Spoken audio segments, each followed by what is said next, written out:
What is up, everyone? It is Blue Hunter Zero here, and I got a little bit of a different video going on right now. It's been, oh goodness me, over 11, 10 years since the 3DS launched, and I'm trying to, oh goodness, I'm trying to like wrap my head around that because like I myself was like 10 years old when I got the 3DS, but that's besides the point.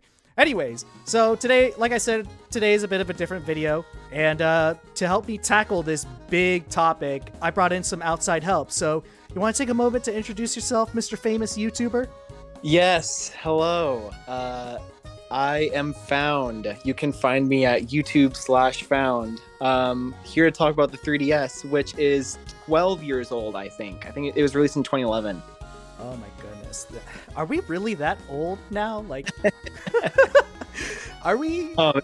We have known each other pretty much since the 3DS first came out. So well, that's besides the point. To all the people who have been living under a rock, or you're an actual child who don't know what a 3DS is, it's the successor to Nintendo's Nintendo DS family of systems. Came out it was revealed first in 2010's E3 Nintendo press conference. Yes. And people were really skeptical about it at the time, they weren't really convinced, like, what's different about this one? Oh, it's in 3D, whoa, popping out the screen. It wasn't until 1 year later 3DS launched, and it had that Sony problem where it launched with virtually no games. Like, what was there on launch? Steel Diver, Pilot Wings? What was Ocarina of Time 3D a launch title? I don't remember. I don't think it was. I think that was like later. I think it was Star Fox was launch, right? Yeah. I think Star Fox was, but like those aren't like big splashes. Those aren't like big games that like you have to immediately drop everything and play. Like, they were just kind of tech demos to show off what the 3DS was capable of. And don't get me wrong, they had amazing like 3D visuals, but like it didn't really make a splash, and it wasn't really anything that people cared about. And I remember when I got my 3DS, which was like April of 2011, I saved up a bunch of allowance money, and then, I went out to GameStop and I got my black 3DS, which I still have with me to this very day. It's still with me. It's still on my shelf. It's collecting dust now because I don't really have a need for it anymore. Sad to say, but it's still there. It's still, I still hold it near and dear to my heart, even though it's a little busted now and it has a couple specks of dust on it. Found, how did you get your 3DS? Yeah, so I think I missed the hype train around like the initial reveal to the launch of the 3DS.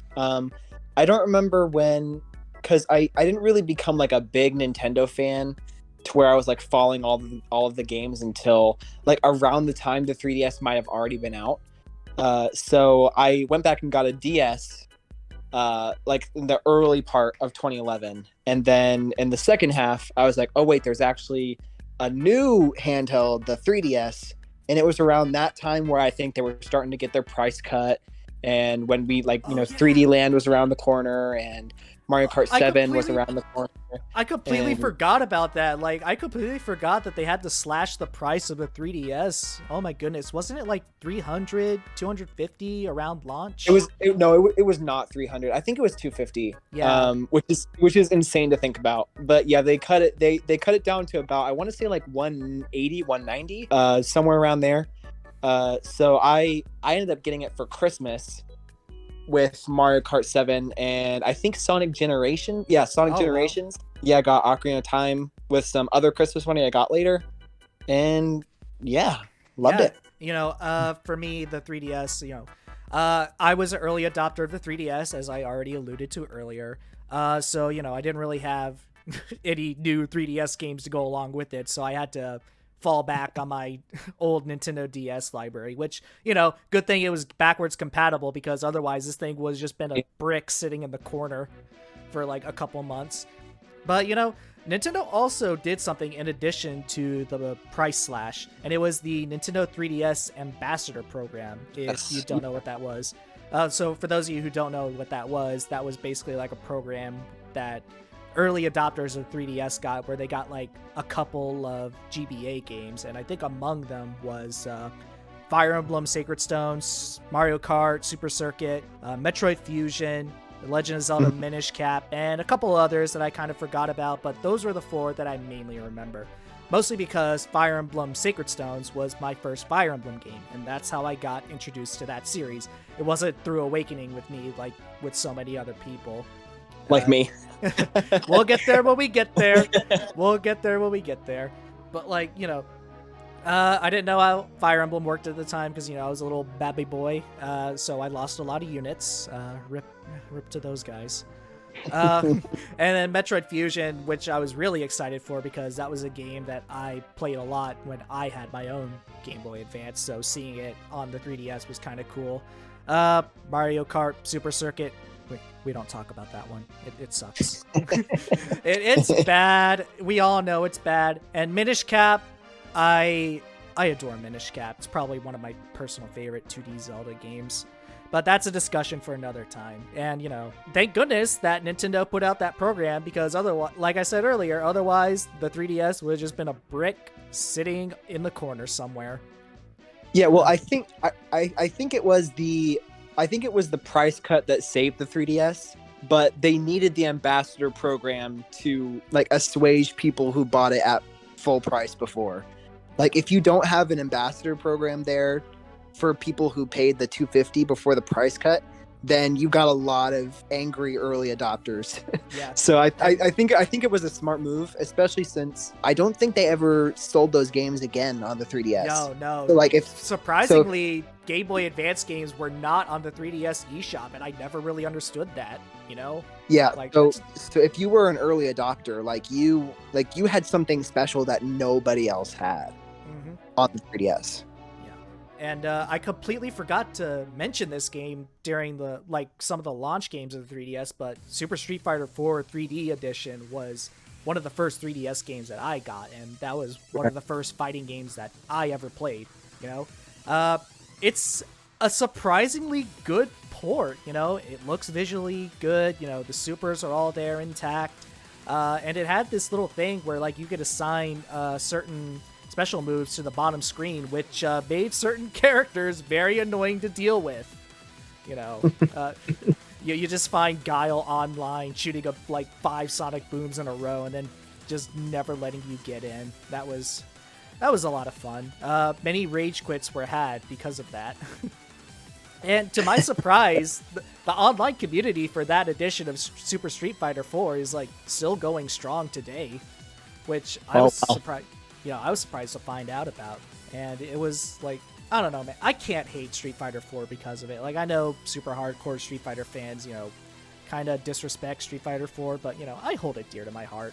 Now, we get into later 2011, where, surprisingly, Super Mario 3D Land comes out. And it's like, why didn't this come out on launch? You would have had so many 3DSs sold. You know? Yeah. You know, the basic design philosophy for Mario 3D Land was, you know, what if we took 2D Mario but made it 3D? And, you know, it was a very fun game. Did it bring back the Tanuki suit after it was missing for like a couple of years? Yes. Yeah, the 3D Land was the first game to have Tanuki suit, I think, since Super Mario Bros. 3. So basically 3D Land was like a very, very simple, I don't want to say dumbed down because that kind of sounds like an insult, but it was a very simple version of 3D Mario. And for a handheld, and for the first original handheld 3D Mario, it works really well. Yeah. I mean, the fact that it's so short, you can play through it pretty much in an afternoon. Or it's a very quick game, but that works so well for it because, you know, you can just play through it quickly and then set it down and go about. And even when you're done with like the main game, there's still some extra goodies for you after the main story's done, you know, after the main game, which, you know, is always, you know, that's something you always want in a platformer, you know, keep people coming back and replaying it. And I think that's something that Mario games, especially 3D Mario games, do well. Yeah. Oh boy. This next game I have here on the list is one. Yeah, can I jump in here? I'm sorry. Yeah, you can jump in. I noticed there's a couple of games on your list here that I want to make sure we spend a little time on. Yeah. So, Star Fox 64 3D and Ocarina of Time 3D probably still my preferred way to play both of those games. Yeah, I mean, Star Fox They 64 original didn't age that poorly. You know, it's still a fun time. But I never had Star Fox 64 3D, but I can imagine that it was a very, very good upgrade. yeah. So like I even just recently, like on NSO for the 64, when Star Fox got released, the main thing for me is like there's no way to change the inverted camera, and I cannot play with the inverted camera on. So the 3DS version for me is still my preferred way to play that game.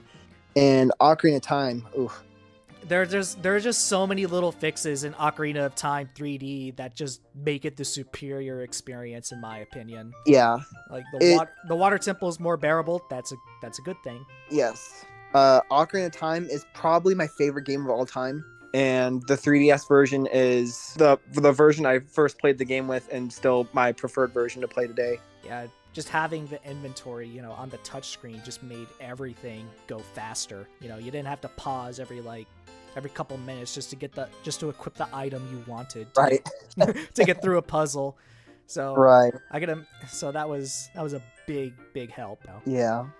And then Mario Kart 7. Mario Kart set. How did I forget to put that one on the list? We had so much fun with that one. It was mostly screaming between all of us.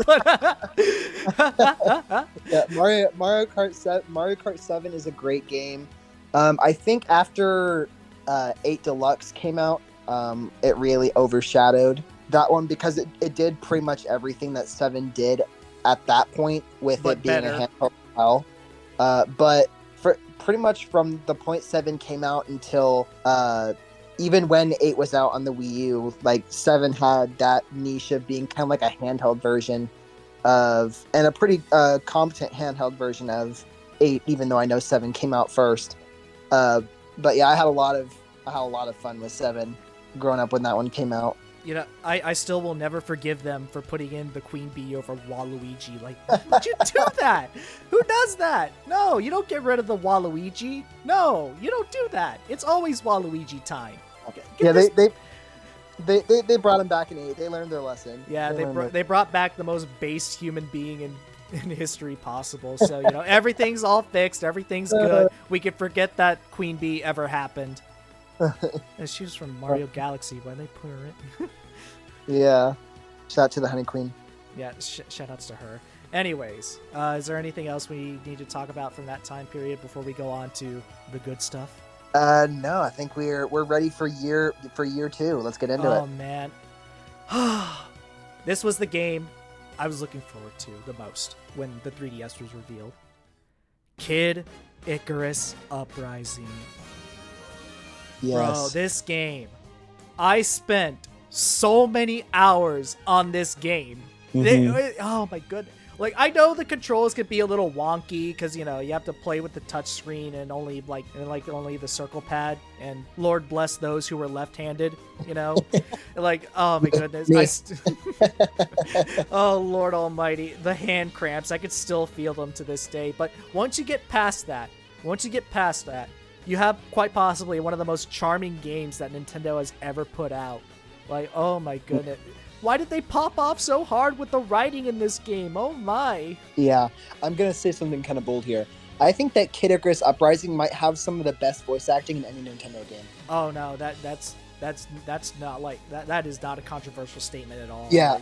I think the approach they took to that, make it sound like a Saturday morning cartoon really helped it, Yeah, sorry, go ahead. Even to this day, I still laugh at some of the jokes. Yeah, I think one of the writers was, or for the English version at least, was one of the writers from SNL, if I remember right. Oh yeah, I would have to look. They had experienced, and not just like localized over from Japanese. Like they had experienced English writers who were like, how can we make this work for the English audience as well? And I think their approach to that was so great. And I mean, like you said, like it's just a great game that put a lot of hours into. And actually, as a left-handed person, I wasn't really that bothered by the controls. I mean, I know they were different, but like I think I adapted to them easily enough because I kind of had that mindset of like, I am a right-handed person for the sake of this game, and it just I don't know. I don't know. I guess I just learned to adapt to it. I don't remember it being that difficult. I know Sakurai is a very, very hardworking man, and we take him for granted sometimes. But like, can we please get Kid Icarus Uprising on the Switch, please? Yes.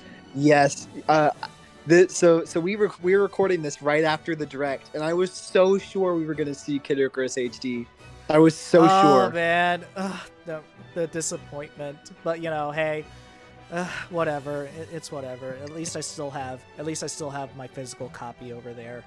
And I also spent a lot of time online for this game. It was very fun. It worked rather well. So good. I know. So and underrated. I think there was PvP battle, and there was team deathmatch where basically you were all struggling to get what was it called again? The Daybreaker? Light versus dark. Yeah. Oh, they have the Daybreaker, but the team versus team mode is the light versus dark. Yeah. Then you were going around the map trying to gather the pieces to the insta kill weapon. I forget what it was called, but I think it was you were right. It was the Daybreak. Oh, okay, Daybreak. Oh man, so many hours poured into that, and I'm surprised the online for that game worked. Especially with Nintendo Online being what it is. Yeah. I never even thought about that, but yeah, the internet for that was actually surprisingly good. I don't remember a lot of lag. Of course, it's been so long since I've played that, but and of course the servers for that are shutting down, so or have they been shut down already? I don't know, but that's another reason, Mr. Nintendo, why you should be putting that on the Switch. Exactly. With upgraded online mode. Imagine the big bucks you'll be making. Wario's gonna be swimming in money. Imagine how many $50 subscriptions you can sell with Kid Icarus Uprising HD. Oh man, Kid Icarus Uprising HD alone would probably make Nintendo Switch Online for me. Yeah, I could agree to that. What else came out in 2012 for the 3DS? Oh gosh, that's the only thing I can remember off the top of my head. Did Sticker Star come out? Oh no. That year? Oh yeah, Sticker Star! Sticker Star! Oh no! Yeah. Oh buddy. No. Oh my goodness. On the Mario train, for something a little less controversial, if I remember right, New Super Mario Bros. 2 came out that year as well. Oh yeah, I kind of don't have the highest opinion of that game because we all know the criticisms aimed towards the new Super Mario games. They're all too similar. I never played, and because of that, I never played New Super Mario Brothers 2. But I can imagine that it was kind of like a fun time. Shut off your brain, just sit down and play it. Have yourself a fun 2D experience with Mario. Yeah, that is a good enough description. New Super Mario Bros. 2 is inoffensive. It's fun for what it is. It's not going to blow your mind. And they released New Super Mario Bros. U like a month later. So. Oh man. Oh, Paper Mario Sticker Star. Oh no, I can hear Chugga Conroy screaming in the background already. He's still making videos about how much he hates that game. Oh man. Oh, Lord bless his soul. He had to suffer through that in the worst conditions possible. Oh man. Oh man.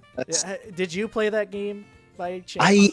I played it to a point, and then I think I got lost. I don't know. I don't remember what it was, but I think there was you were trying to find all the pieces to the Wiggler or something, and I couldn't figure out where they were. So I just stopped playing. and you know what? This is the sad thing. Paper Mario Sticker Star. I'm pretty sure that is the only Paper Mario game I've ever played. Oh no! Because I didn't really have the means to play the earlier Paper Mario games, and I wasn't gonna go and play the new games. So, I mean, the original Paper Mario on N64 is on Nintendo Switch Online right now. You can go fix that. If I find time. Cleanse your palate a little from this absolute stinker of a game. Well, other games have come out since then. Fire Emblem Awakening was also 2012. Surprising. Oh, what a big deal of a game. I know, right? That game single-handedly saved the franchise. I can't think of a game off the top of my head that has had as much writing on it as Awakening has. I guess a more modern equivalent would be Metroid Dread, maybe? Just something that, from a series that's kind of niche, or was kind of niche at that time. It is not niche anymore, but at the time it was. And Yeah. like, we're going to make this game, and we're going to make it the best it can be, and we're going to go out with a bang. And it really, really paid off, because there's been like 5 or like there's been like 3 more main series games since then, with like a remake or 2 thrown in there as well. A few spin-off games, a gacha game, and a couple of characters in Smash Brothers. Just a couple. Yeah. Yeah, a couple from this game alone. Yeah, Awakening literally, it turned the Fire Emblem series from on the brink of collapse to like a top 5 Nintendo series. I know, right? Like, I think the last game before this was Radiant Dawn on the Wii, and that game kind of didn't sell well, for lack of a better word. Yeah, I think the Shadow Dragon remake on the DS might have been in between. Yeah, I don't remember. Yeah, the remakes of Marth's games were also there, but only one of those came to America and also didn't sell well. Oh man. Oh geez. Yeah, so that was definitely a big deal. And like I said, that was my first not my first exposure to Fire Emblem, but my first time playing a Fire Emblem game. Game. It had a lot of stuff in it, that would become mainstays, like a casual mode where your units, they don't die, they come back the next chapter. And I think that's a nice way to like ease people into Fire Emblem. Yeah, that's how I played it my first playthrough.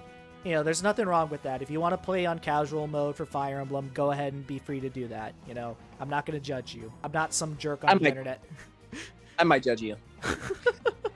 I'm not some jerk on the internet who like, oh, you have to play the game this way. Go ahead, play how you want. If you want to play on casual mode, that's fine. I know Awakening's story kind of gets a lot of heat nowadays, but for what it was at the time, it worked pretty well. It's just something simple, something, not too out there. Just something to bring us back. Right.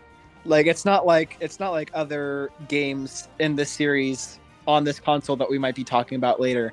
It feels like a very I don't want to say simple, because like there's time travel. It's a very straightforward. It's straightforward. That's better. It's straightforward. It knew what it wanted to be. It knew it couldn't do anything too outwardly crazy. So just give the people something simple, and oh yeah, this is also the game that introduced child units to the series. If you paired up certain units, then they would make a child, which led to a lot of shipping wars. Which led to a lot of shipping wars and a lot of eugenics. Yeah, I feel like I should clarify for any parents watching. They do not actually make the child in game. The child comes back from the future. Yeah, there's time travel stuff. There is no actual making of the child in game. Don't worry, we're family friendly here on this channel. Family friendly. Yeah, but man, if it wasn't for this game, Fire Emblem would be, for lack of a better word, a dead franchise. And it would die. It would be remembered as that one franchise that died that had like a couple characters in Smash Brothers. It would be known as F-Zero. I gotta be real. You just had to say it. It would go the way of F-Zero. Well, hey, I mean, I feel like I don't have to feel sorry to say that, because I could have said Metroid, but Metroid has been on the upswing. Also because of the 3DS. Yeah. Also because of the 3DS. Well, we'll get there when we get there. Oh yeah. Animal Crossing also came out in 2012. Oh my goodness. Was that 2012? For some reason I was remembering that as 2013. Yeah, it was it lists here as 2012, but like, oh man, Animal Crossing New Leaf. Yeah. New Leaf wasn't the same as Awakening, to where like Animal Crossing was dying and like it was on its way out, but New Leaf did a lot to revitalize the series. It made the series more popular. You see Isabelle everywhere now. Yeah, it gave us Isabelle. Mm-hmm. Yeah, who you might know as a pretty big deal. She might have gotten into Smash Brothers. She might be the mascot of the series now. Whatever. But yeah, this was kind of. I remember this also being a big deal, and like so many people were talking about it when it was released. And yeah. And I remember we'd always play with our friend in high school and middle school with through this game. We just mess around in the village. Yeah. Yeah, mm-hmm. We'd pull some weeds every now and then, do some chores, but something about Animal Crossing just makes it a very comfortable game to play, even today.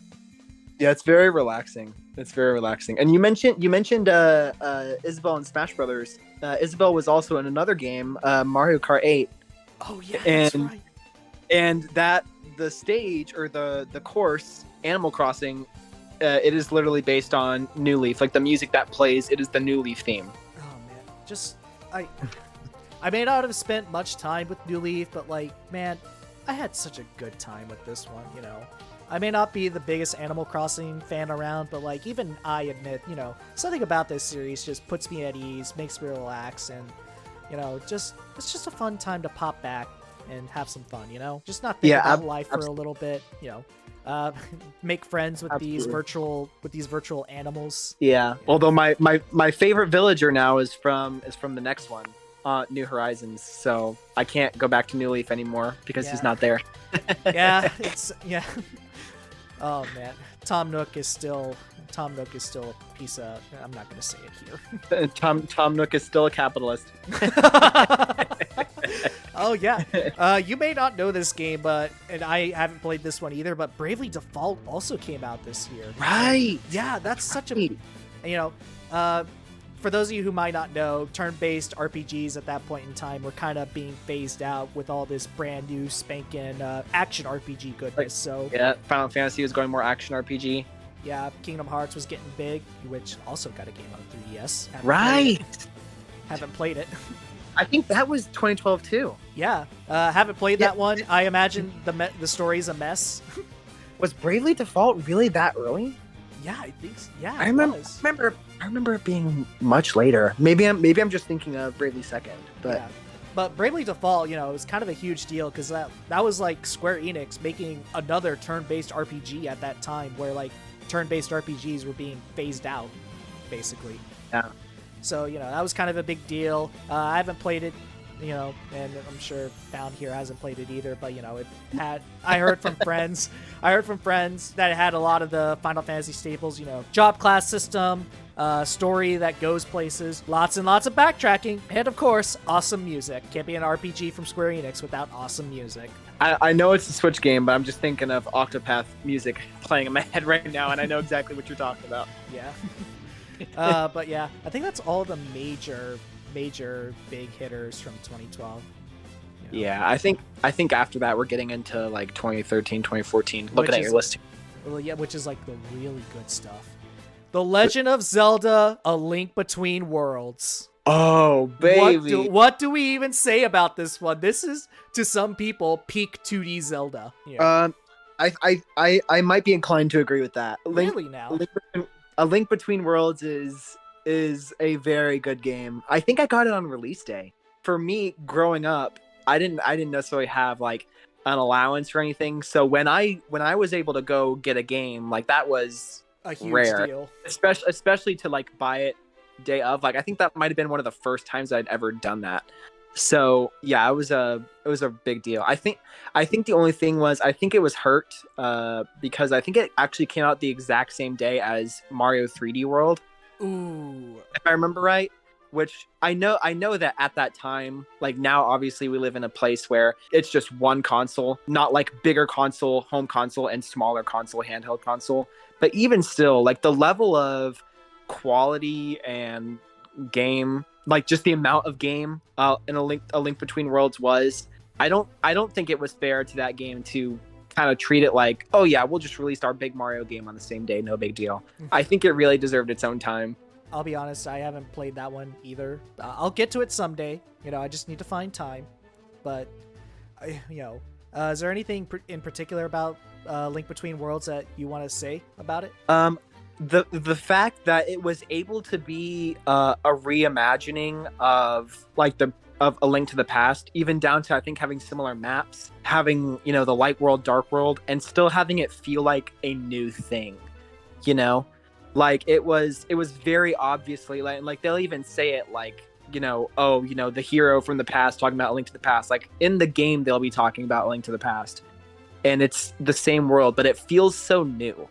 Like it like there's new weapons and there's new whatever, and non-linearity is a big part of the game as well, being able to tackle certain dungeons in whatever order you want.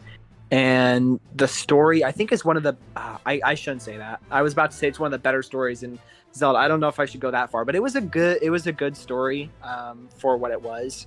And yeah, it was just really good. Really good. I should get to it someday. I should get to it. Yeah, up there is one of the best 2D Zeldas and one of the best handheld Zeldas for sure.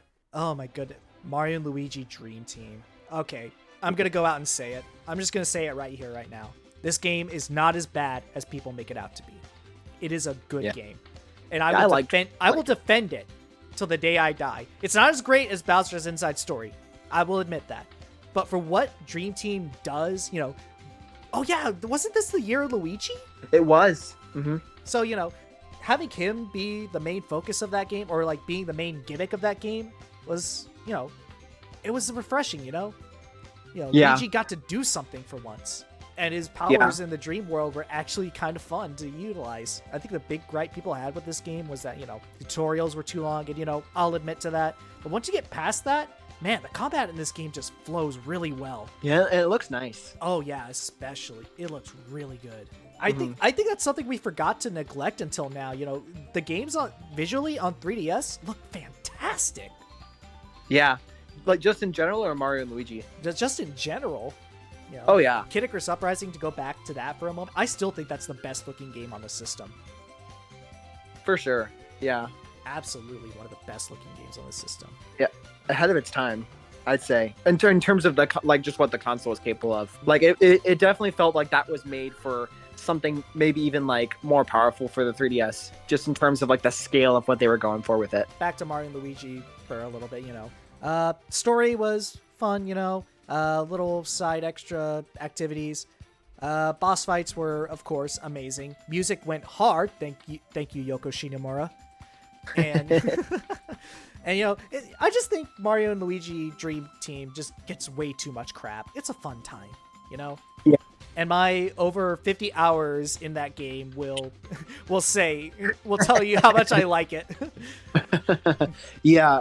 Fun fact, I mentioned near the start, I was talking about how I got a DS when I started getting into Nintendo. The first game I bought on my DS, can you guess what it was? Mario and Luigi Bowser's Inside Story? Yes, sir.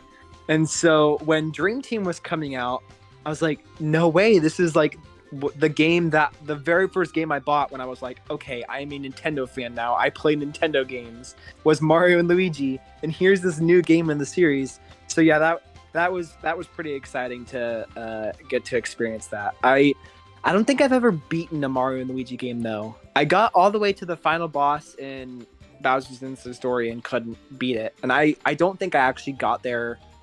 I don't even think I got close to there in Mario and Dream Team. But yeah, Dream Team was a lot of fun. Visually, it looks nice. I mean, it's Mario and Luigi, so you know that the characters are good. So especially yeah. in Bowser. In Bowser. Mm-hmm. Oh man, Luigi's Mansion Dark Moon. I never played this one. I did, but it was another one that didn't keep me the whole time. Okay. I remember playing this with our other friend at the time. He'd always invite me over. He'd always invite me and be like, "Hey, man, you want to do some two-player? You want to do some two-player Dark Moon?" I'm like, "Sure." Yeah. It was a fun time. Nice little distraction. And it was a sequel to Luigi's Mansion, so that's cool. Which later got remade on the 3DS. Should we tackle that now? Actually. We can. I mean, yeah. From what I remember, it wasn't anything major. Yeah, it wasn't any. Yeah, it was just kind of like a little side thing. I think it was like really late into the 3DS's lifespan, like 2017. Yeah, it was like 2018, 2019. Yeah, somewhere. It was like in the second to last year of the 3DS's life. And from what I hear, it's a competent remake. Yeah. Nothing anything major. Of course, doesn't look visually as impressive as the GameCube original, but it's cool. Or certainly not 3. Oh yeah, it's something cool, something nice. Oh man, what else came out? Oh my goodness, the 3DS version of Sonic Lost World. What? Oh my goodness, I was looking forward to this game so much. I was too. You have no idea. Like the first 3D handheld Sonic game. That's a big deal. But then they just messed it up. Oh, man. You just... Man. What a mess. What a mess of a game this is. Good Lord. Sonic Lost World, more like Sonic Team is lost in this world. Oh, man. I want to tear that game a new one, but I can't because we're on a time limit here. Oh, my goodness. All I will say, controls suck. Wisps suck. Level design suck. Music is good. It's a Sonic game. Sonic game is good music. Sonic game, except for Sonic Boom. And Sonic Forces. I mean, Sonic Forces had some good music. Yeah, a couple good songs. The main theme. Yeah, main theme. What else was it? Story for Lost World sucks. The game sucks. Don't play this. Spare your $40. Actually, I'm gonna step in real quick because even though I'm not necessarily defending the story, I think some of the writing in terms of like character dialogue is hilarious. Specifically between Sonic and the Sinister Six or whatever they're called. Yeah, whatever. Deadly Six. The Deadly Six. Yeah, like there's like what, like the one lady, she's like, okay, I'll fight you, but I don't want to break a nail. And he's like, whatever, I'm Sonic the Hedgehog and I'm base woman or whatever. Like he's just like has no chill in that game whatsoever. Man, well, you know, the story in that game's a mess. You know, I don't like it. I just want to forget this game existed. Kobaner Monty 456 also suffered through it for our amusement. Oh man. What a dumpster fire. Pour this in with Sonic 06 and Sonic Boom as just crappy Sonic games. Yeah. Anyways, on to more positive feelings. Yokai Watch. What do I even say about them? I do not have positive.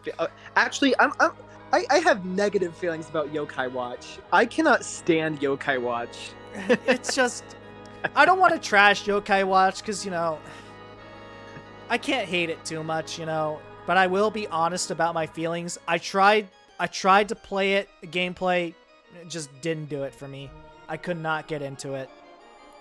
Like, yeah, my feelings about Yokai Watch, they mainly stem from Yokai Watch was first revealed or like announced, at least in the West, was first announced in E3 of 2015, which in my opinion was like Nintendo's worst E3 that I have ever seen.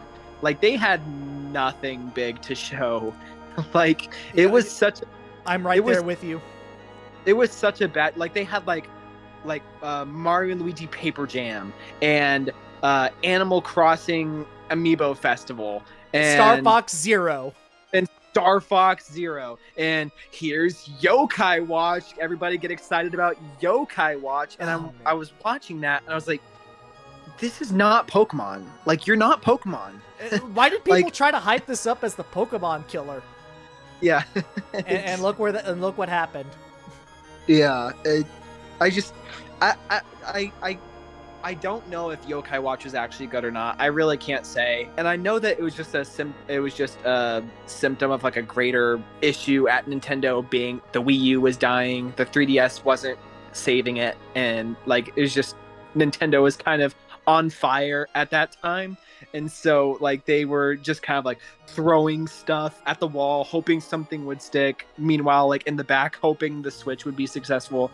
And so like it was just not a good moment in Nintendo history. Yeah. But yeah, like I said, I actually tried the game, so you know, I can be a certified hater of Yokai Watch. Okay, but moving on. Oh man, that was 2 stinkers in a row. Oh my goodness. There was some good stuff around that time, like especially 2014. But before we get to 2014, there's a couple things we need to talk about, especially the big one. Pokemon. The big one, yes. Pokemon X and Y released. You know, yes. I'll be real. My feelings about this game have soured as the years gone on, but you know, for what it was at the time, it was fine. It was a good time, you know? I think that like because the series has like moved as fast as it has, it's very easy to look back on X and Y and be like, whatever, man.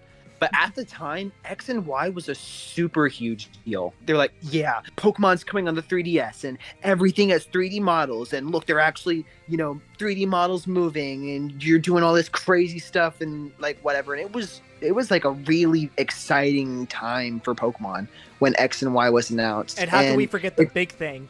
Mega Evolutions. X and Y was a really big deal when it came out. Mega Evolutions were a big part of it. Mega Evolutions, the Fairy type, a lot of other changes, like more competitive changes, like changes to like weather abilities and stuff like that, just streamlining the whole experience. And yeah, X and Y did a lot for the Pokemon series, but because again they make new games every year. Every year there's a new game. It's very easy for that to get lost in the shuffle. But X and Y, I think, was actually a really important game in the series. I see your point. It did introduce a lot of things. Some good, some bad. I hate fairy types. But I think something we take for granted from X and Y is how good the online was at the time. Yes, X and Y still has the best online system of any Pokemon game.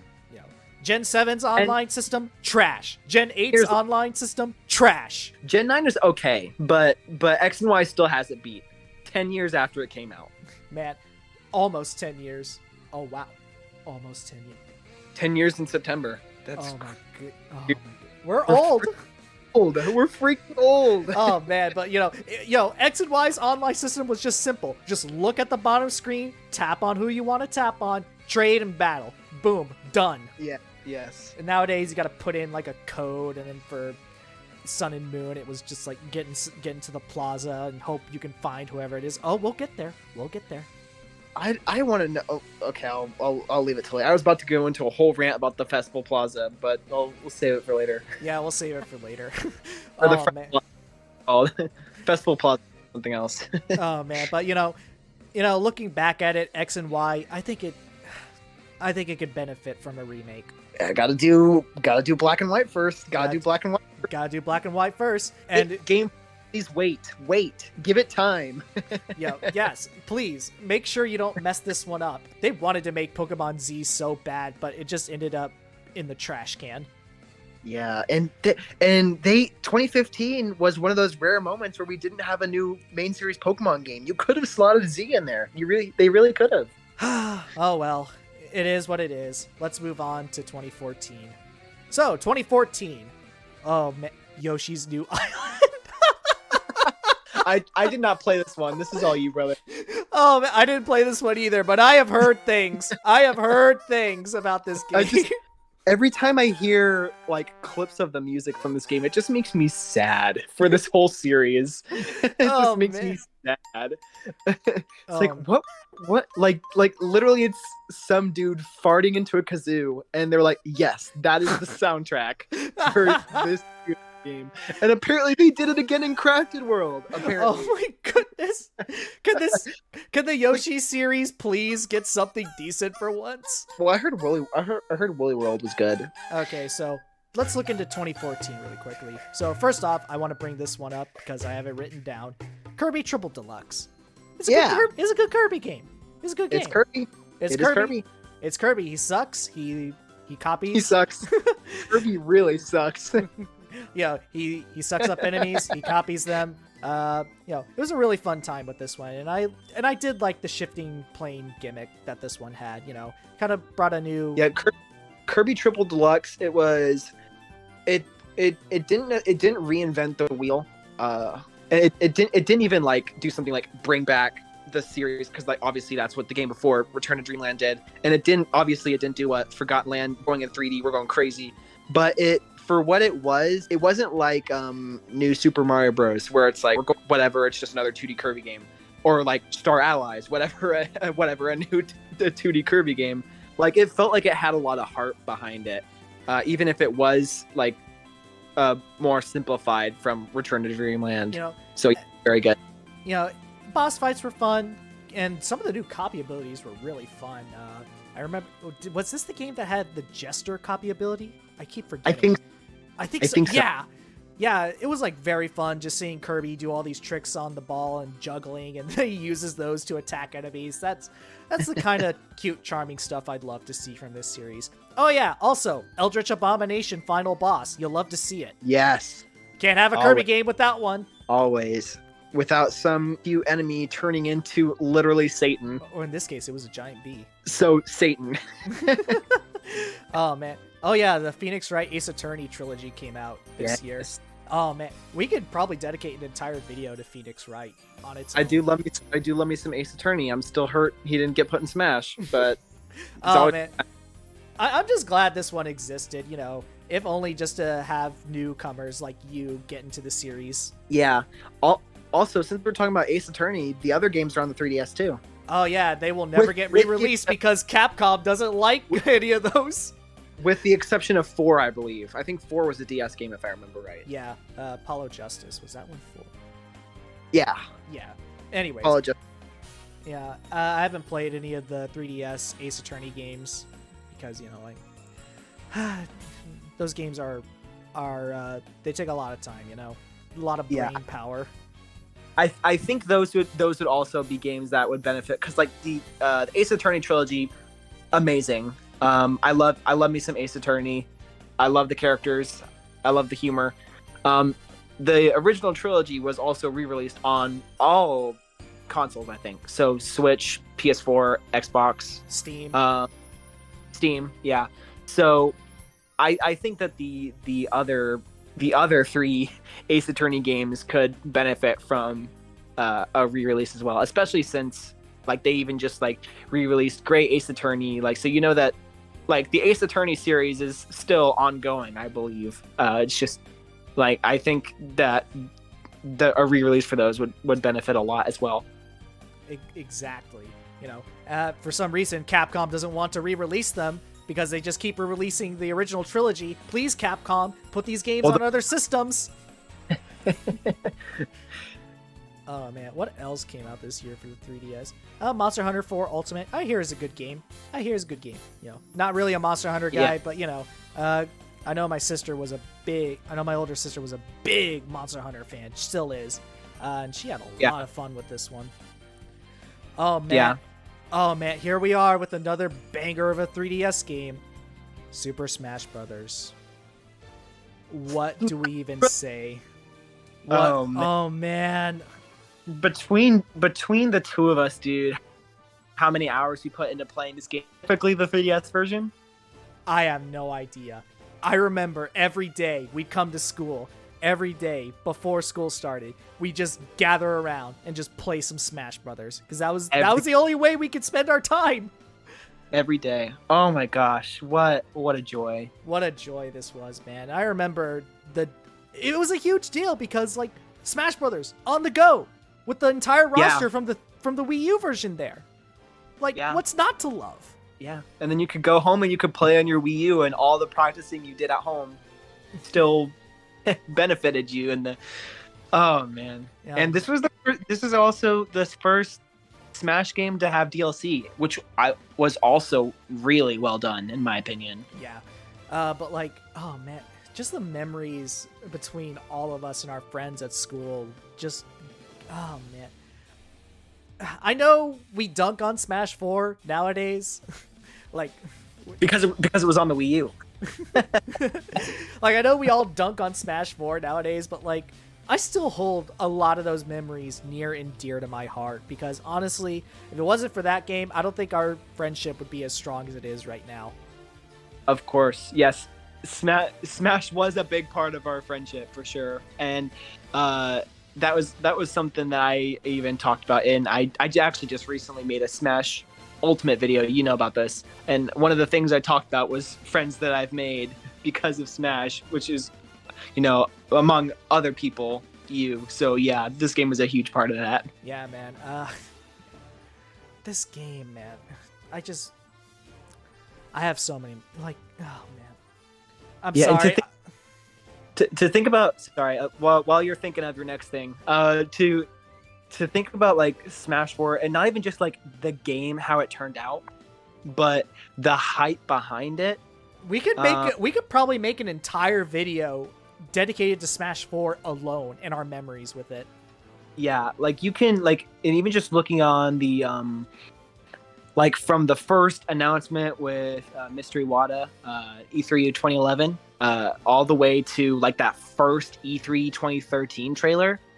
Like you can see how like we look at Ultimate and like a new character trailer when that came out, it was like, oh yeah, new Smash trailer. But like if it wasn't for Smash 4 and like, because that was when they started doing that, when like every character is going to get its own trailer and it's going to be a big deal every time one gets announced. And if it weren't for Smash 4 made that the standard. And so you get to Smash Ultimate and they're like, yeah, we're going to keep going with that, we're going to do it even better. So yeah, the Smash 4 like really has a lot to do with like even the identity of the Smash series today. Yeah, and the 3DS version probably, oh man, if it wasn't for the 3DS version, I probably would not be the bad competitive player I am today. Yeah, the 3DS, I feel like the 3DS version was a big part of our experience specifically. Because like, I mean, we would play online on Wii U at home, of course, but like the 3DS was just like like you said, an everyday thing for us. Like before school, or like if we had lunch together, we'd play it at lunch or whatever. So yeah, it was a really big part of that experience. Through the salt, through the happy memories, through the hype, Smash 4 for 3DS will just, oh man, it will always stick with me, dude. And I have you to thank for that. Yeah, and you as well. Yeah. Anyways, onwards to the next heavy hitter, Pokemon Omega Ruby and Alpha Sapphire. They're remakes of Gen 3, and they're really good remakes at that. I will fight you people on this. Yes, they get a lot of flack because they're not Emerald, which I think is fair. But for what they were, I think they were really good. I think they are underrated, especially with the next pair of Pokemon remakes. The next two pairs. But we don't need to get into that today. Yeah. We can talk about Pokemon another day. We can probably make that a whole separate discussion. Yeah, Omega Ruby and Alpha Sapphire actually all are other games that came out the same day as a Wii U game. This one being Smash for Wii U. Oh man, I remember I had. Go ahead. I remember I had to either spend money on Smash for Wii U or Pokemon Omega Ruby and Alpha Sapphire, and so I chose Smash 4. It wasn't until Christmas of that year that I got to experience Alpha Sapphire.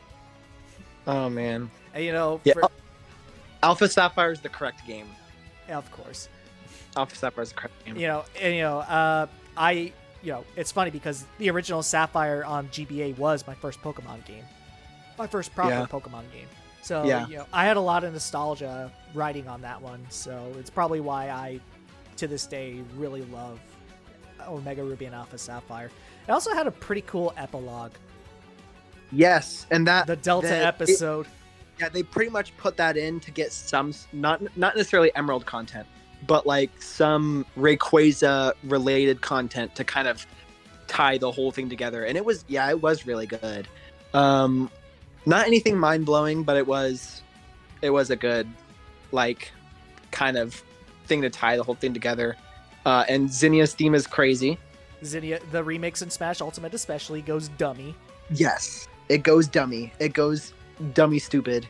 And how can we mention the fact that Mega Rayquaza broke the meta? Mega Rayquaza, oh my gosh, dude. Literally a Pokemon so strong he had to get his own tier. Anything goes. Oh, had to go into he literally went to the place beyond tier lists. He was so powerful. Oh man. Is that still a tier even today? I believe so. Oh man. I believe that since then Zacian is one of the other characters that got banned to there. I don't remember if there's anyone else. Wouldn't surprise me with all the broken Pokemon in Gen 9. Although Zacian got nerfed in Gen 9, so we'll see if he's still there now. But oh man, is there anything else that came out in 2014 that was like a big deal? No. I think you got it. I think you got it. I think we've got most of it. Man, 2014 just had a lot of good ones. And then it was downhill from there. It was all downhill from here. Oh yeah, Persona Q also came out here. I never played that one, but it's a cute little fan service game for fans of Persona 3 and 4. Oh man, 2015, the year of disappointment. Oh my gosh. Not for the 3DS, but for Nintendo in general. Yeah. Like, Scott the Woz calls 2015 the worst year for Nintendo ever. Oh gosh, what can we... Okay, well, let's start off positive at least. The Legend of Zelda Majora's Mask 3D. I think it's a worthy remake. Yeah, it keeps the art style from Ocarina of Time. I think Majora's Mask 3D had to happen even if Nintendo didn't want to make it. I don't think they could get away with not making it. I mean, you have Ocarina of Time on there. You might as well throw on Majora's Mask and complete the duology. Yeah, I remember. I actually vividly remember when Ocarina of Time 3D came out, and I saw that it was out, and then I knew about Majora's Mask. I was like 11 years old. I went on Facebook, and I had just made a Facebook, and I started talking about oh, Ocarina of Time came out, Majora's Mask 3D should happen, somebody should put that out. And then I remember my parents reading that, and they're like, don't be a nerd on the internet. Don't be a nerd on the internet, they said. Well, look what we're doing now. No, of course. I'm a grown man, so now they're like, you can make your own decisions. At that time, I remember that being like, bruh. But it happened, so I guess my post worked. Oh man, 2015 was also the year where not the first revision of the 3DS came, but one of the first major revisions, the new 3DS XL. It's the new 3DS, and in Japan they had the original new 3DS. Nothing. It's more powerful. It has better battery life, and it also has a cute little second pad over there. The little dongle, yeah. Not dongle. The little whatchamacallit. C-stick, which you can use for Super Smash Brothers to charge up your Smash attacks, or do the correct choice and make it all tilts. Yes. Oh man. So many disappointing games. Codename Steam. Who even remembers that game? Oh my gosh, you just brought back a core memory for me. Codename Steam exists. Oh man, they tried so hard to market this one. They tried really hard. I don't know what the thought process was behind that one. I don't know. I don't know what they thought was going to happen with that one. Yeah. Oh yeah, just throw a couple Fire Emblem characters in there. It'll sell. They did. I forgot they did that. They actually put Fire Emblem in there because they put Marth in. They put Ike in. I'm pretty sure they put a couple more. You won't play this game for literally 16th President of the United States, Abraham Lincoln. Marth from Fire Emblem. That's what's gonna do it. I forgot Abraham Lincoln was a character. Yeah, because it's like 1800s icons. So it's like the Cowardly Lion from Wizard of Oz, and I don't know, like Paul Bunyan or whatever. And it's like all folk heroes and 1800s stuff. And it's like, what is going on here? What? Who was this game for? I don't know. I forgot the game exists. I know. I think Nintendo has too, because the only time they acknowledge it, I think it has spirits in Ultimate, in Smash Ultimate. But other than that, no one talks about this game. No one thinks about this game. The only thing people remember, except for me apparently, is that Abraham Lincoln was in it.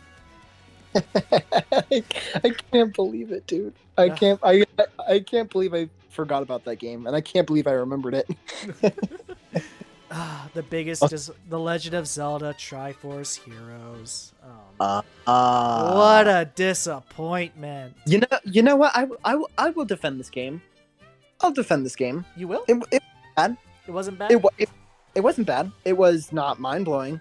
I think because when Triforce Heroes came out, it was while we were still waiting for Breath of the Wild, then only known as just Zelda Wii U. And we were like, we want Zelda Wii U. And we found out around late 2014, early 2015, Breath of the Wild was supposed to be originally to come out in 2015.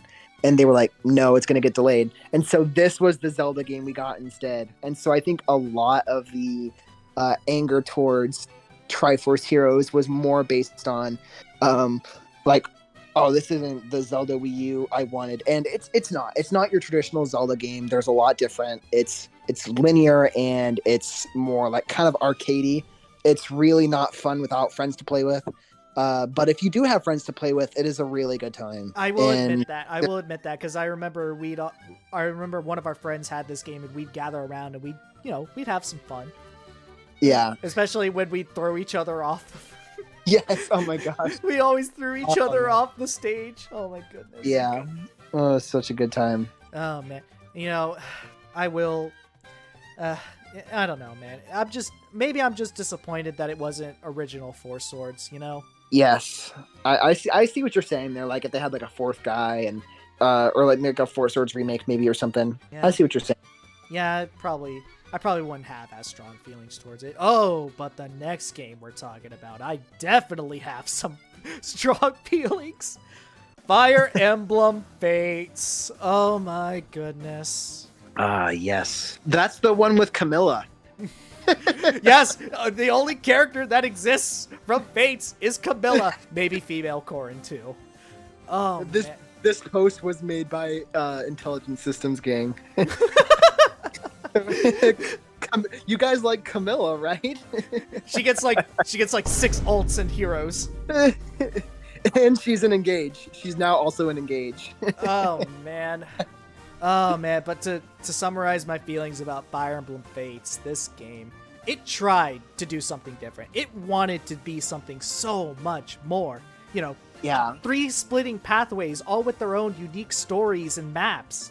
That sounds like a great idea. Something that could, enhance replayability, give you new perspectives on these characters, but then they just end up dropping the ball. The concept behind Fates is really solid, especially when you're talking about like a war series game. The idea of like you have these two parties you're loyal to, and you need to choose one and fight the other. Like that's a really, really good idea. If this were a game that just had stronger writing behind it, and I think I'll just be honest here, if they thought through the financial decisions in terms of. I do not think this game needed to be a dual release, and I think that having the third path be DLC was not the greatest call. I think if they had it to where like it was all one game and you actually got to know both parties in game and then made your choice, I think that would have benefited the game a lot better. That would have definitely made it like one of the best Fire Emblem games. And the gameplay itself is actually pretty good. It's an expanded version of Awakening basically. Yeah. And, but, it's just the story, the characters, they all just ended up falling flat for me in a lot of ways. Oh, man. Yeah. Yeah, this is one I didn't play, so I'm really just talking more from, like, kind of like an outside, like, what I see in terms of, that's why I mentioned more, like, the business side of, like, what Nintendo was thinking behind Fates. I guess I could see the DLC point, but the dual release, it just didn't make a lot of sense to me, especially when like you can choose the other side even if you get the opposite game, right? No, okay, so this is how it worked. Okay, so say if I bought Birthright, which is basically the Hoshido path, I can only play through that. And then if I felt like it, I could go to the eShop and buy the other version and have that on the same cartridge. I think it was like they slashed the price of the game in half if you did that. So you can buy the second game, and then you have the option to pick the other side. Yes. That's stupid. I know. That's so stupid. Oh man, it's not. Man. That should all have been in one game. I'm gonna keep on going back to that. That should have all been one game. It should have all just been one game. But I will say, because I think that even though Nintendo can be very stubborn, I do believe they learn from their mistakes. And one of the mistakes that I think they learned from was Fates, because the concept behind Fates, I think, is one of the things that eventually brought us to Three Houses, which I think was a phenomenal game. So there you go. Yeah. Man. Another thing I want to say about Fates is like the music went dummy. Like, what were they on when they made this music? Why is it so good? Oh man. I'm not familiar with the Fates music except for the main theme, so I'll take your word for that. Oh man, I still think it's the best Fire Emblem soundtrack ever. Oh man, what else came out? Mario and Luigi Paper Jam. I didn't play this one. Me neither. I have nothing to say about it, good or bad. I'm gonna keep it a buck. Yeah, same. Oh man, this is the game that Scott the Waz ranted about, Chibi Robo. Oh my heart hurts for Chibi Robo fans from that video. Like, oh man. as someone who's I've never played a Chibi Robo game, but I know the character. I think it's a good design for a character. The series definitely deserves so much better. And Scott makes literally the same point in his video. Like, Fire Emblem Awakening came out, and it was basically like the last gasp for that series, but it did phenomenally well. And why did it do phenomenally well? Because it understood the Fire Emblem series, and it worked to make that game the best game in the series it could possibly be. Chibi Robo Ziplash is literally like, what if we took this character and made a game that like had nothing to do with him, and then we released it, and we were like, if you don't buy this game, we're not making this game anymore. Like, we're just done with this character. It's like, what a messed up thing to do to a franchise. Chibi Robo fans don't deserve this. Yeah, it is very unfortunate. Oh man, but you know, and I completely forgot to mention this, but you know, Xenoblade 3D Edition, you know, came out for the new 3DS system. And yeah, very, very cool. That it's amazing they were able to do that. I know, right? I mean, of course, they had to make some sacrifices, especially to the visuals. But you know, it's amazing that they even got this like humongous Wii game onto a little 3DS cartridge. Yep, very impressive. This was before I got into Xenoblade. Of course, now I've played the definitive edition on Switch, and I'm in love with the Xenoblade series now. So I can't speak to the 3DS version specifically, but I love Xenoblade Chronicles. It's an amazing game. So I don't even know if I need to like reiterate or defend myself. Like, if you know, you know. Yeah. Oh man, 2016. Nothing. Metroid Prime Federation Nothing. Force. That's what I said. Nothing. This game got revealed and then it was trashed on. Moving on. I was so mad. I was so mad when I mentioned. Wait. No. I remember. That was revealed in E3 2015 too. Oh no! Yeah, the 2015 curse. Yeah, that's one of the reasons why I was so mad at that E3.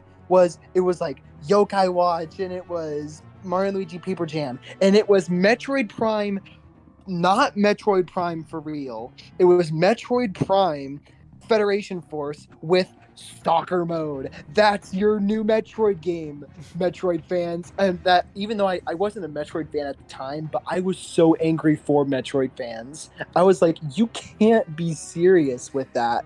Like, we've been waiting since Other M came out in 2010, and the next Metroid game is this garbage. I don't understand. Man. Hey man, they made up for it in the next year. We'll talk literally about that. literally the next year. But still, at that time, it was like, what are you people doing? And also, I should point out, I believe that Federation Force also teased Prime 4. Like, they teased a character for that game or something. Yeah. So we had an idea that they were working on Metroid, like a real Metroid game. But still, it's like, what do you want people to do with this? How do you want people to feel about this? Man. Oh man, it was just like, nowadays I can just excuse its existence and just be like, whatever. It's just a thing that exists. Oh man. Kirby Planet Robobot. This is the best 2D Kirby game. You can fight me on this. I will. Mm-hmm. I've heard a lot of people say that. I actually didn't play this one, but I've heard a lot of good things about it. Oh no. Dude, man, it's just such a well done 2D Kirby game. You know, great music, great level design, great, fantastic new copy abilities for Kirby. One of my favorites being the one that's clearly a shout out to Ness from Earthbound. Oh, the mic one? Yeah. Or the yo-yo? No, not yo-yo. It was a new one called, I think it was called Psychic or PSI or something like that. That's what it was. Yeah, and it literally... No. Yeah. And Kirby just literally puts on Ness's hat and he does PK Flash. It's so awesome. It's so fun. Nice to see that HAL Laboratories acknowledges that Earthbound exists still. Yeah, because Nintendo won't. Oh man, but all I can say about Planet Robobot is that it got really dark towards the end. Like, oh my goodness. I won't spoil what happens.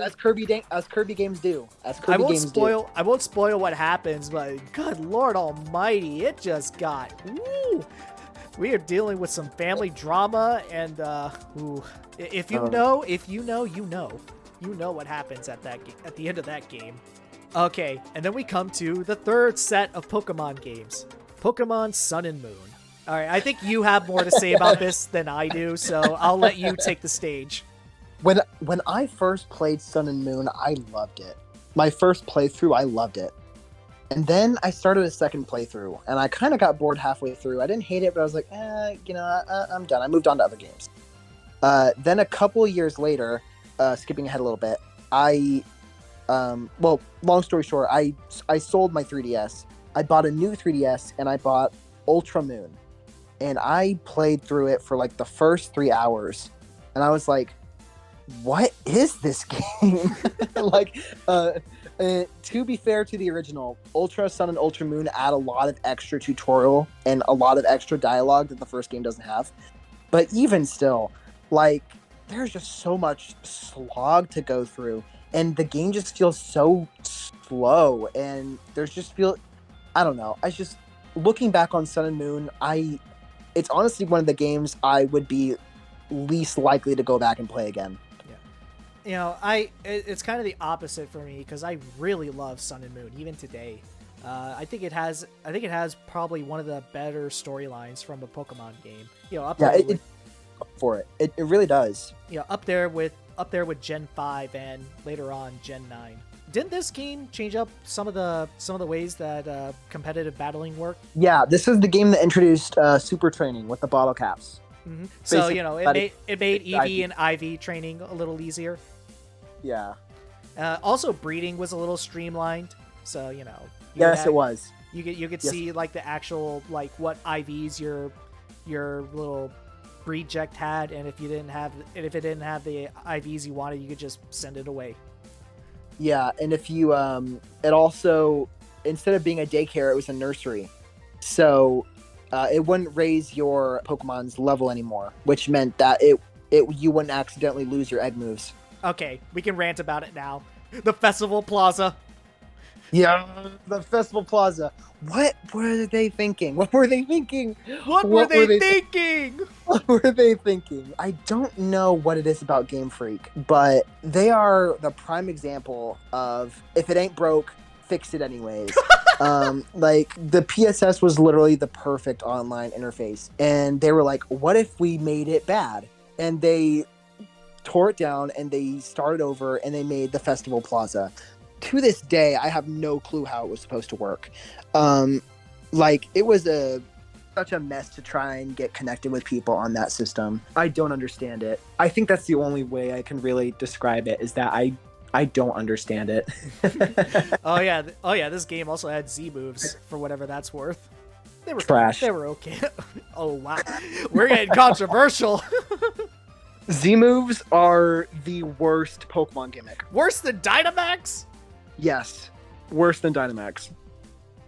Oh man, Z moves are trash. Oh man, we're gonna have a debate about this in the inevitable Pokemon retrospective. Yeah, Z moves. Okay, I'll try and defend myself real quick. Z moves, I don't know. It's just not as exciting. First of all, like at least with Dynamax, like it's the Pokemon, right? Like the Pokemon's taking a new form or like a new size or whatever. Like they're growing big and they're attacking. With the Z move, it's just kind of like one big attack you get to do, and it feels really disconnected from the actual bond with the Pokemon, right? Like with Mega Evolution, it's like, oh, you create bonds with your Pokemon and they can go to another level. Or with the new Terastallization, it's like, you know, your Pokemon has a unique inner form that they take and it changes their type or whatever. With Z moves, it feels very impersonal, and for a series that's all about like creating bonds with your Pokemon and working together, it feels very like, yeah, whatever, just hold this crystal and kill the guy. It just doesn't. I don't know. It just doesn't connect in the same way for me. You know, when you put it like that, yeah, Z moves are kind of whatever, but I can't hate Sun and Moon for whatever reason. I just can't. Yeah, it does have a lot going for it. The new designs for that game are some of the most unique of any Pokemon game, even today. Even today, yeah. Who could forget the literal ghost sandcastle that eats your soul? Yes. Or Mimikyu, the absolute best new design ever. Yeah, it is Mimikyu is a top tier design. And I know you love Decidueye a lot. Oh yeah, Decidueye is hype. I will defend Decidueye. I am always a water type trainer, so Primarina. It is a good design. I will fight you all on that. Primarina is good. I'd still say it's probably my least favorite of the Alola starters, but I can see the appeal of it. Yeah, that's fair.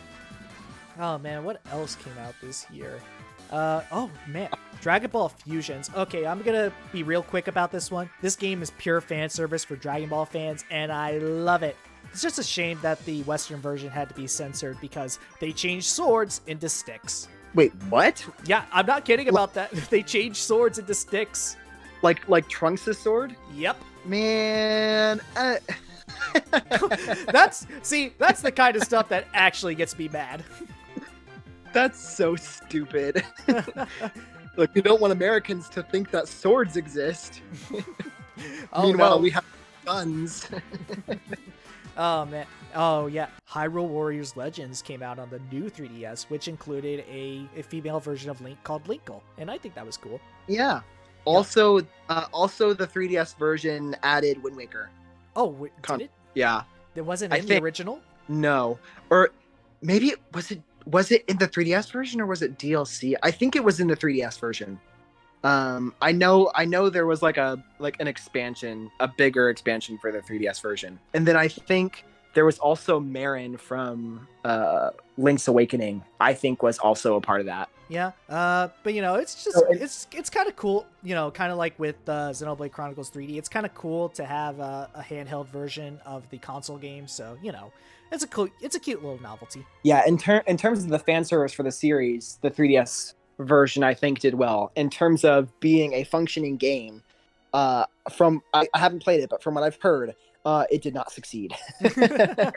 Oh yeah, Detective Pikachu was a game that exists. I haven't played it. Everyone's favorite video game. I did not play the game, but I watched the movie. And if the video game was anything like the movie, it was all right.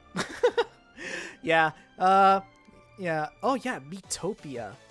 Oh man, this was a fun one. I did not play this one. All I'm gonna say, it's a simplified RPG. You only really control your own Mii or whatever Mii you start off with. So kind of takes away some freedom, takes away some strategy. But the AI does well enough. Knows when to heal, knows when to tank, knows when to attack. So I think it's a decent starting point for people who want to get into JRPGs or RPGs in general. And also, you can make any Mii fill any role, which I think is hilarious. You can literally have Dark Lord Gaben. I remember seeing all kinds of, when the 3DS version came out. Of course, now we have a Switch version, which has like enhanced features and enhanced Mii creation. So it's going even crazier now. But even just at the time, what people were doing with the game was very, very creative. Yeah, it opened itself up to that a lot. It was great shitpost material. Yeah, of course, the Miitopia was one of the games that came out when the Switch was already out, if I remember right. So it was at that point where kind of pretty much every 3DS game we were getting was like a port or something. So I think that was like one of the last like unique 3DS games. That one and Mario Sports Superstars. So that was kind of like the end of the 3DS era, basically, because the Switch came out and basically just took over. It was pretty apparent when the Switch was announced that like this isn't just going to be like the new console. Like it is going to take over the handheld market. This is going to be like the only Nintendo focused pretty soon. So like they were just kind of like padding the 3DS out for the next couple of years after the Switch came out. And speaking of when the Switch came out, 2017, we're moving on to one of the final years of the 3DS. Metroid Samus Returns. Suddenly, everything is excused. Yes, thank God for Mercury Steam, man. Thank goodness they came along and became the prime developers of not Metroid Prime, but 2D Metroid. Yeah, I did not play this game. I did. I think this was around the time. Oh gosh, yeah, it was by that point. So I mentioned I sold my 3DS. I sold it so I could get my Switch. And so I didn't have a job or anything at the time, so I couldn't buy a 3DS and buy Samus Returns, even though I was excited about it. Looking back on it now as someone who loves Metroid Dread, like Metroid Dread is like in a top 5 Nintendo game for me. Like one of my favorite games of all time, I'd say. Just because of how good it was. And if we didn't get Samus Returns, that game wouldn't exist. Yeah. So I have a lot of respect for Mercury Steam and the work they do, and for Nintendo, giving them a shot. Yeah. And I just want, as someone who has played the game, it is a really good remake of Metroid 2. Yeah. And, just the fact that they even remade it at all just shows that, they wanted to give Metroid, some kind of second chance, especially since the last game at that point was Other M. Like, that was the last major mainline game. So to see Samus the return... last thing we're willing to talk about. Yeah, so Samus Returns is a pretty fitting title. Samus did indeed return. New developer, new just life breathed into the Metroid series. And, oh man, if it wasn't for this game, we wouldn't have gotten Dread. And let's not forget, Samus Returns was announced the exact same day as Metroid Prime 4. Oh, yeah, that's right. Metroid Prime 4 was also announced. Oh, it was announced the same day. So with that announcement, we were like, wait, we went from thinking Metroid might be a dead series to getting 2 games announced on the exact same day. Man, this was... Of course, now with Metroid Dread, and we just got the Metroid Prime remake, and Metroid Prime 4 is still coming, with rumors about a Metroid 6 coming. Like, Metroid is a series now. And even recently, Metroid has its own section on the Nintendo website now. Yeah, Metroid is actually working its way up to being like a actual series. It's working its way back up to the Pikmin level, I'd say, where there's promotional material with that character consistently, and it doesn't come out every day, but it's constantly being, that series is constantly being shown and cared for, it's working its way up there, and I love that, dude. And if it weren't for Samus Returns, we wouldn't be there. And man, Samus Return, what a love letter to Metroid 2. It was needed. Metroid 2 was outdated, kind of. So to see this, oh man, this was such a big surprise to me. Yeah.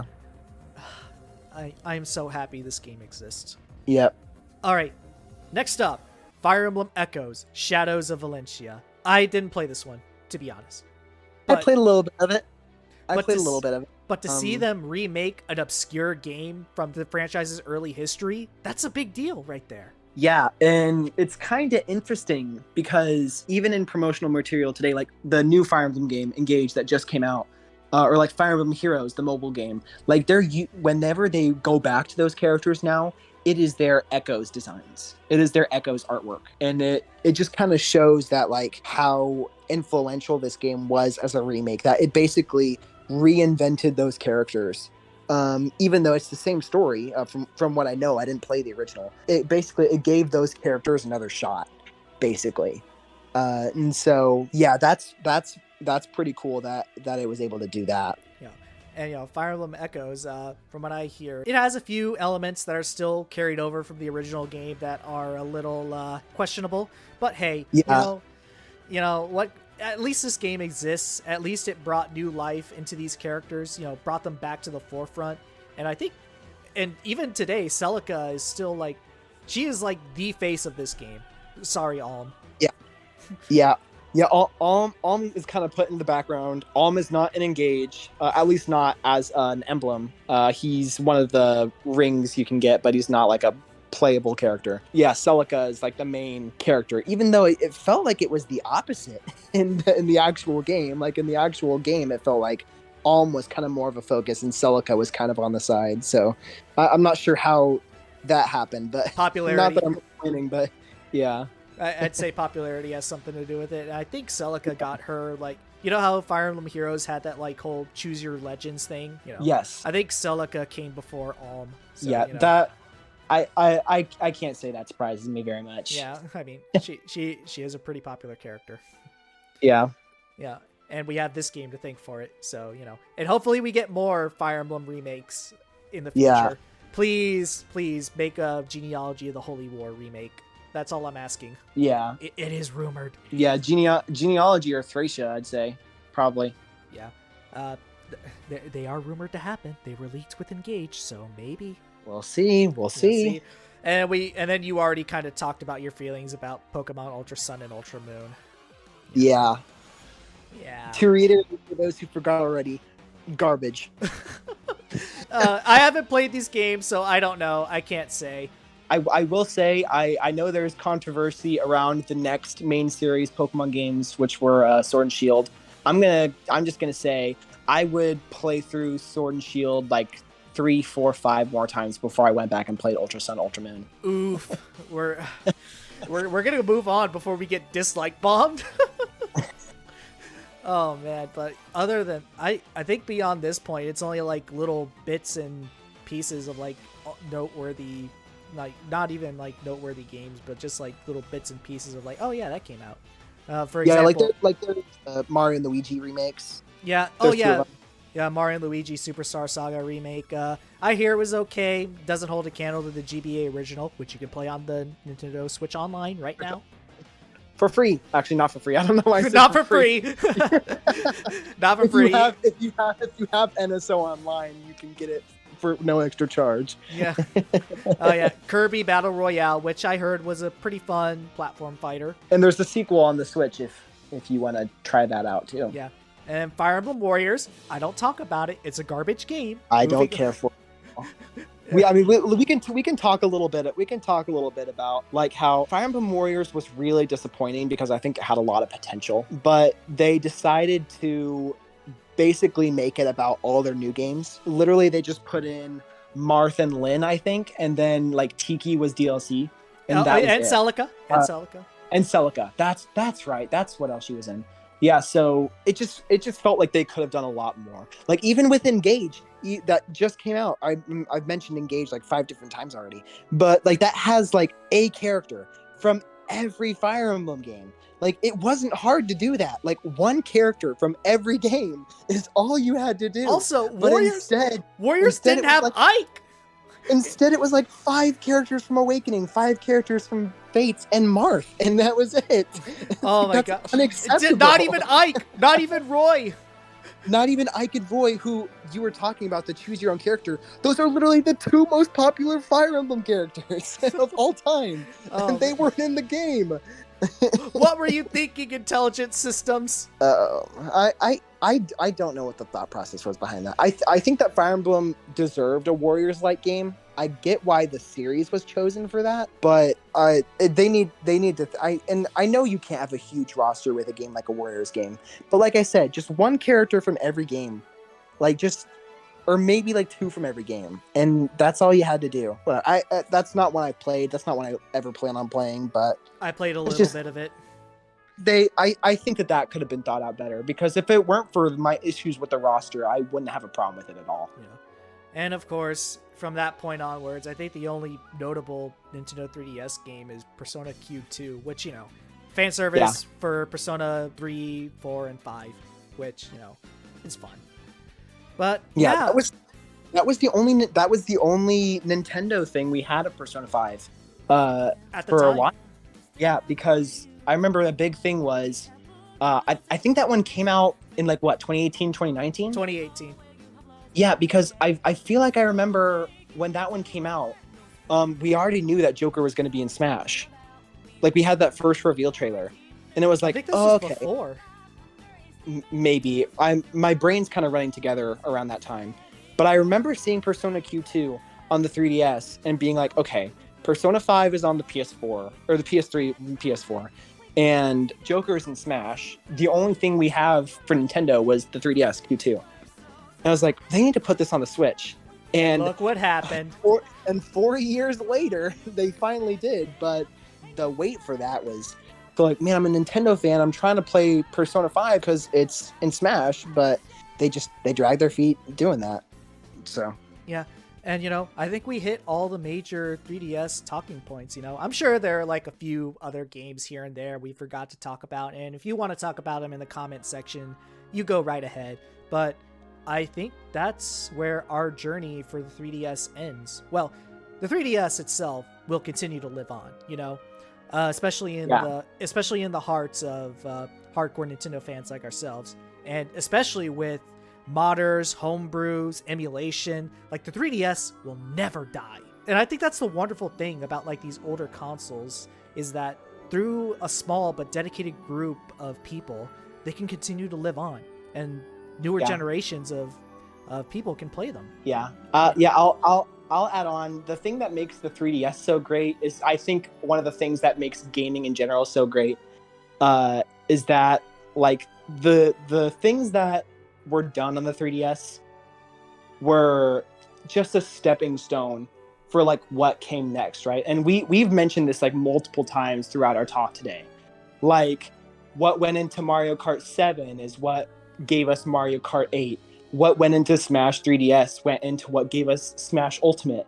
Like, what went into the Pokemon games that came before, for better or for worse, are what brought us to where we are today. What went into Fire Emblem Fates is what eventually gave us Fire Emblem Three Houses, and I could go on and on and on and on. But like, the things that Nintendo learned throughout their time making these games gave us more and more new experiences, right? Like Metroid Samus Returns to Metroid Dread. Like, all of these things that Nintendo gave us brought us to where we are today. And I really love where we are today. I love the Switch. I love all the games that we have. But if it weren't for the 3DS, a lot of those would look very different if we'd even have them at all. So, and as someone who grew up with the 3DS, I'm very thankful for my time with it. And to be where we are now, just to think that where we're at today was because of where we were back then, it's something pretty special. And there are a lot of things about the 3DS that I am thankful for. I'm thankful for all the games that it gave me, all the unforgettable experiences, the stories, the characters, the gameplay, everything that the 3DS brought to me.